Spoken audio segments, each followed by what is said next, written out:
Hello, I'm Dr. Forrest Tennant. I'm here to do a historic, dynamic video of my life. I'm flattered to do this, but I've been requested by many people who I work with today and who have been with me as we've made some valuable medical contributions. Anyway, my life has been a good, interesting one, and I'm proud to talk about it. I was born in Dodge City, Kansas in 1941. Shortly after that, my family was in World War II and we lived on the West Coast. But I was raised primarily in a town in the middle of Kansas called Hutchinson. That's a town of right in a rural area.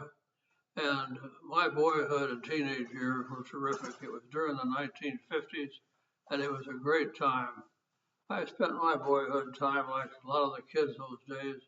First off, we had a family farm, so I put in my lot of share of my time out on the farm. And I was like young men in those days. We spent a lot of time hunting, fishing, and trapping. And also, we were very involved with our church. I was part of the Methodist Church, and I can assure you that my mother made sure that we went to Sunday school every Sunday. And the church was really the focus of our lives. I was a member of the Boy Scout troop there, Troop 13. I became an Eagle Scout and was very involved with church activities on up through the time I lived in Hutchinson until I left town for college matters. When I went to high school, my most important thing there to tell anybody is that I was a member of the track team and I was a long distance runner, a miler, and I was pretty good. Not a champion, not an All-American, but I was pretty good. Won my titles at the high school level. And so after I graduated from high school, I got a great job. I got a great job selling china and crystal, and it was a terrific job. In fact, I really didn't want to go on to college, but there was another thing back in those days, and that was something called the draft board. And the draft board said you can't work. You can either go to college and we'll defer you, but you can't keep that good job with your china and crystal. So I sort of had to do that on a part-time basis. And I went on to Hutchinson Junior College and spent my 2 years there and pretty well majored in the sciences, chemistry, and physics. After I graduated from Hutchinson Junior College, I transferred to Missouri University where I got a track scholarship and I ran on their track team for a real famous coach by the name of Tom Botts, and those were very great days also. In my days at the University of Missouri, I joined Delta Upsilon fraternity, which was a great place to meet people and to grow up, if you will.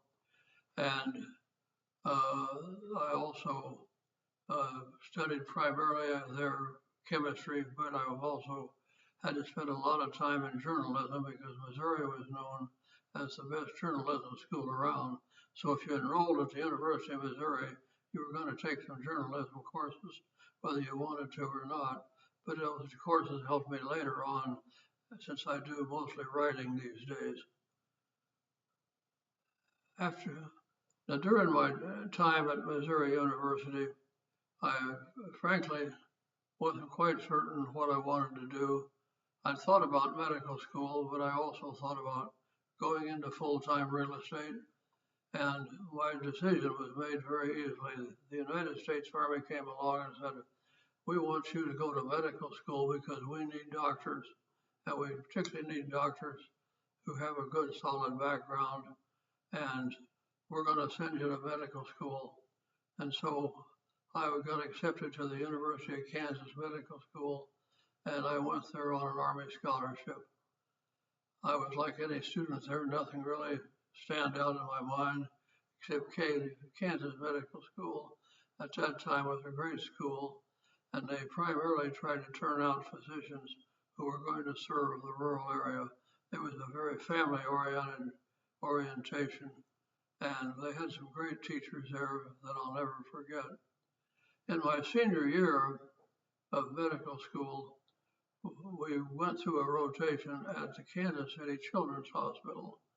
Now, This is important because I met my wife at the Children's Hospital, Miriam. She worked in the nurse's office as a secretary, and this is a true story. I'd been kind of a hanger like young men do, and I was getting ready to ship out. I knew I would never get back to Kansas City Children's Hospital because I was in the Army, and I knew the day I graduated I was gone. So I went in my last day of being at Children's Hospital and asked her for a date, and she accepted, and we've been together since. That was six.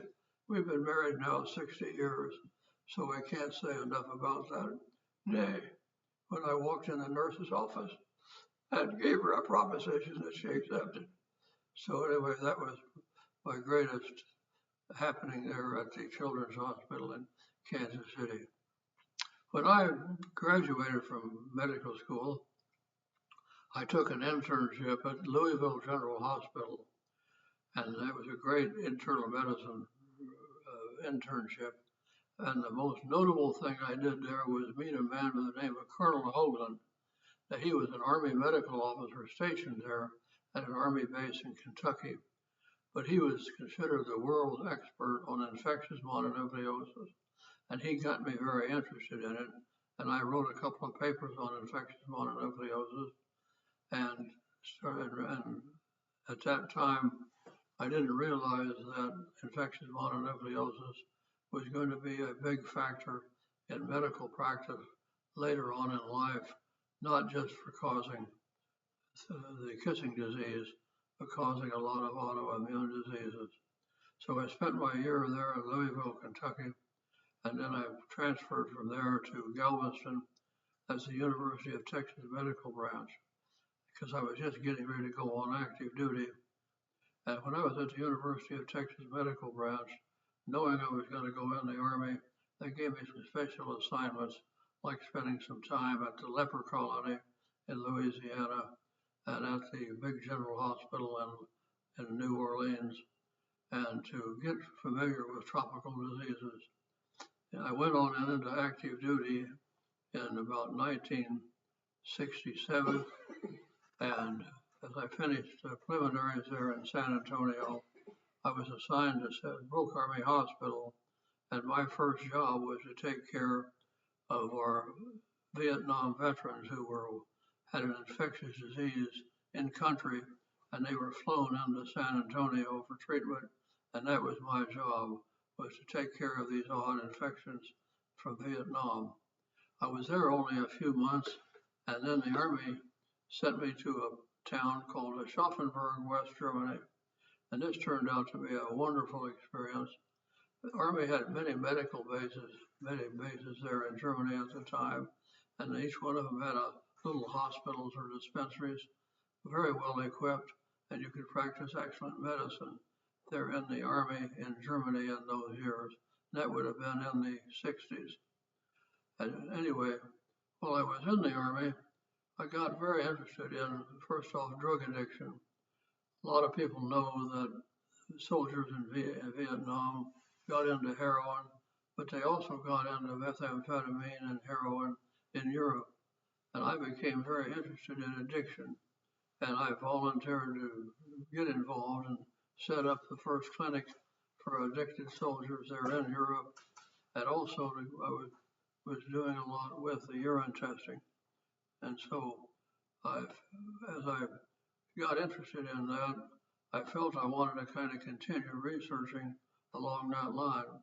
And also, of course, when you're in the Army, you're an Army doctor, you can't help but get interested in pain and injuries, spinal cord problems. It's just part of the game. And I certainly developed an interest along that line also. But my real interest in the Army was addiction. And so when I was discharged from the United States Army in 1972. And in those years, they had a program that if you'd been overseas during the war, you could transfer to the United States Public Health Service and have a tax-free scholarship and go to a public health school of your choice. I looked over the public health schools in the country and chose UCLA. And I went to UCLA to get my master's and doctorate in public health because I really wanted to do research in addiction medicine and pain medicine. And so that's how I ended up getting to UCLA, and I maintained those interests. And at that time, there was only a handful of us in the country who were interested in addictionology or pain medicine. And so that's where I ended up and got interested. Interestingly, I hadn't got to UCLA over a month, and they approached me to run a methadone program at UCLA. Interestingly, Ronald Reagan was governor, and he wanted the universities to start the methadone programs, mainly because a lot of his old friends in Hollywood were addicted and they needed help. So I started the UCLA methadone clinic. That lasted for a while, and we moved that out of the university to the civilian sector, but we also started those programs in the Veterans Hospital. So by the year 1973 or 1974, in Los Angeles, we had set up a system of methadone clinics throughout. I was going to probably take a job somewhere at a university or communicable disease center in Atlanta, since I had my doctorate in public health. But the federal government came along and gave me a rather lucrative grant to study addiction medicine. And so I took my grant, and the Public Health Foundation of Los Angeles County found me a home, and that was in West Covina, California. So I moved to West Covina, California in 1974, and I've been there ever since. But what I did in my early years there is I taught at the public health school at UCLA, and I also was in the health department, plus we were doing these research studies.